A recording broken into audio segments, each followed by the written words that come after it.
Halo, assalamualaikum warahmatullahi wabarakatuh. Kembali lagi di channel Lebung Berani. Apa kabarnya teman-teman sekalian? Semoga teman-teman yang menyaksikan video ini dalam keadaan sehat walafiat, dan ikan-ikan hias yang teman-teman pelihara di akuarium juga dalam keadaan sehat. Oke teman-teman, di video kali ini saya ingin menjelaskan kembali tentang rahasia filtrasi akuarium ikan mas koki agar air akuariumnya tetap bertahan kejernihannya, bersih dan kristal clear ya. Kotoran cepat juga tersedot oleh pompa akuarium. Jadi tentang filtrasi akuarium ikan mas koki ini sudah sering sekali saya bahas, namun banyak sekali pertanyaan dari teman-teman kita yang mungkin ya baru pelihara ikan mas koki yang mengalami masalah kotoran sering mengendap di akuarium, airnya cepat menguning ya, sulit jernih. Jadi permasalahan ini sangat sering sekali dialami oleh penghobi pemula teman-teman. Tapi kalau yang sudah lama pelihara ikan mas koki pasti tahu cara menjernihkan air akuarium ikan mas koki. Jadi ada beberapa hal yang harus teman-teman terapkan di akuarium ikan mas kokinya supaya air akuariumnya tetap jernih, bersih dan kristal clear. Di sini saya akan jelaskan berdasarkan pengamatan, pengalaman saya dan apa yang saya terapkan di akuarium ikan mas koki saya. Yang pertama yang harus teman-teman terapkan adalah menggunakan filtrasi yang kuat, teman-teman. Nah, filtrasi yang kuat di sini maksudnya adalah kita menggunakan filtrasi yang paling minimal mengandung dua unsur, filter mekanis dan filter biologis. Kalau teman-teman mau pakai lampu UV atau filter kimiawi itu lebih dari dua unsur ya teman-teman ya. Tapi kalau saya itu memenuhi dua unsur tadi, mekanis dan biologis, itu sudah bisa membuat air akuarium ikan mas koki kalian kristal clear teman-teman. Jadi filtrasi yang kuat itu mengandung dua unsur, kemudian perawatannya juga rutin, dan juga kalian bisa memaksimalkan media filter biologis dan mekanisnya. Seperti yang saya jelaskan ya, media filter mekanis itu harus menggunakan yang berlapis, dari yang paling jarang ke paling rapat. Misalnya kalian menggunakan jaring nelayan 2 lapis atau biofoam 2 lapis, kemudian grain wool 2 lapis, baru kapas putih. Nah, usahakan media filter mekanisnya jangan sampai kerendam. Itu sudah maksimal untuk media filter mekanis ya. Bagaimana kalau menggunakan kaos kaki atau sejenisnya ya yang bisa menyaring kotoran halus dan kasar? Sebenarnya bisa teman-teman, kalau kalian bisa merawat filtrasinya setiap hari.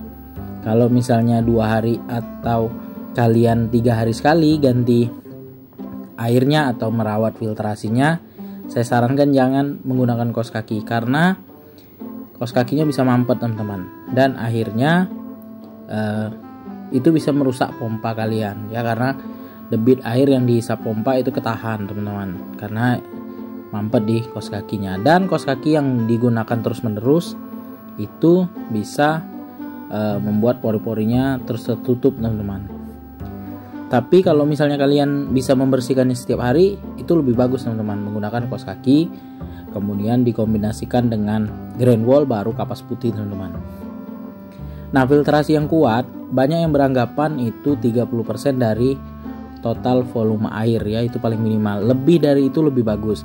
Memang dalam teorinya ya itu memang bagus teman-teman. Cuma ya pada prakteknya ya, misalnya kita menggunakan tank akuarium 1 meter ya, lebar 40, tinggi 40. Kalau kita mau mencukupi total volume air filtrasinya 30% dari total volume air maksudnya, tentu kita harus menggunakan filter filter teman-teman. Kalau kita menggunakan top filter tentu besar ya ukuran top filternya.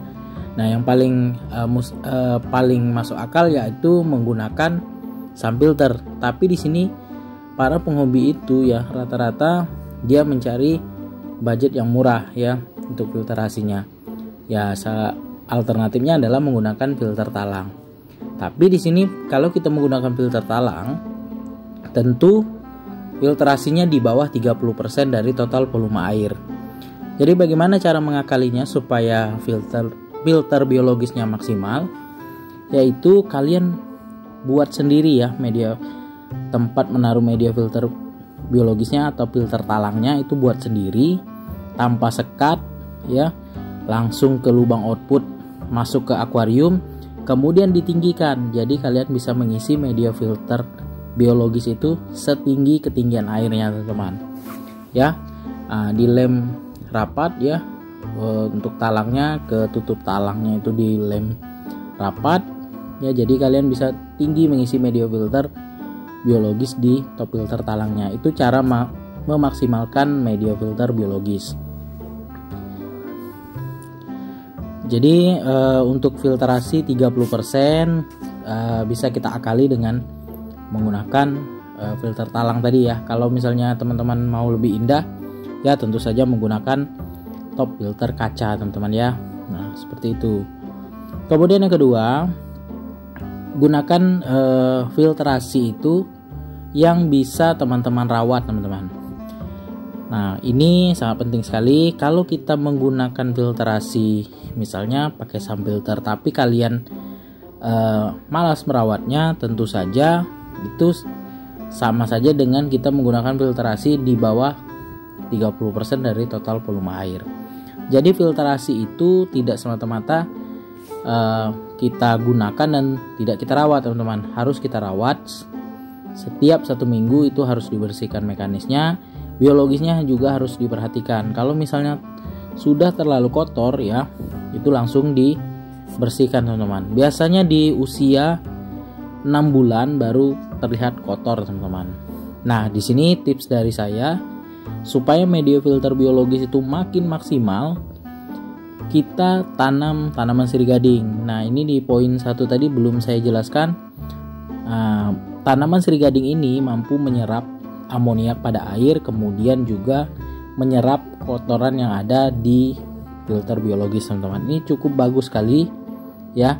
Teman-teman harus gunakan tanaman sirih gading ini untuk media filter biologis atau ditanam di chamber filter biologisnya. Kemudian poin yang ketiga yaitu kita pelihara ikan mas koki itu jangan terlalu banyak di satu akuarium. Satu ikan mas koki itu membutuhkan 30 sampai 100 liter air. Tapi di sini tergantung kualitas ikan yang kita pelihara. Kalau kualitas pensi ataupun yang enak dilihat ya teman-teman bisa terapkan 30 liter per satu ikan. Misal teman-teman punya akuarium 100 liter volume airnya, kalian bisa pelihara 3 ekor ikan mas koki saja. Ditambah tank matnya 2 ekor lah ikan manfish ya. Lebih dari itu nanti ditakutkan kotorannya akan banyak ya. Lebih dari 3 ekor maksudnya di 100 liter tadi kotorannya bisa banyak, tentu saja cepat menurunkan kualitas air akuarium kalian. Keempat, jangan kasih makan ikan mas koki itu terlalu berlebihan ya teman-teman. Walaupun kalian mode grooming ya, grooming ikan mas koki, kasih makan ikan mas kokinya terlalu banyak, tidak habis dimakan ikan mas koki, dan itu bisa menjadi bom amoniak dan juga mempengaruhi kejernihan air akuarium kalian. Jadi kalau menurut saya pribadi, kasih makan ikan mas koki itu sedikit tapi habis dimakan ikan mas koki ya. Kemudian kalau teman-teman mau kasih lagi, makannya dijarakin ya sekitar 30 menit baru dikasih lagi, atau paling bagusnya itu 2 jam sekali dikasih makan teman-teman.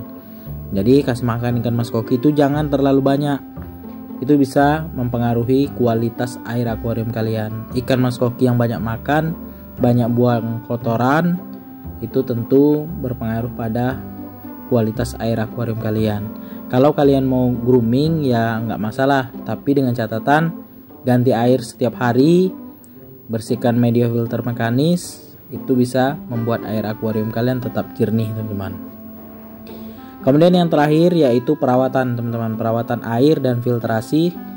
Ini wajib sekali, ganti air setiap minggu, kemudian filtrasi mekanis itu dibersihkan. Kalau sudah tidak bisa dibersihkan diganti ya, khusus kapas putih.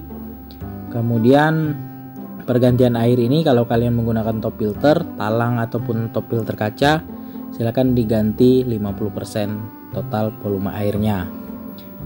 Oke teman-teman, sekian dulu video saya kali ini, semoga bermanfaat. Jangan lupa dukung terus channel Lebung Berani dengan cara subscribe, like, komen, serta share videonya agar channel Lebung Berani makin berkembang dan terus menginspirasi teman-teman sekalian.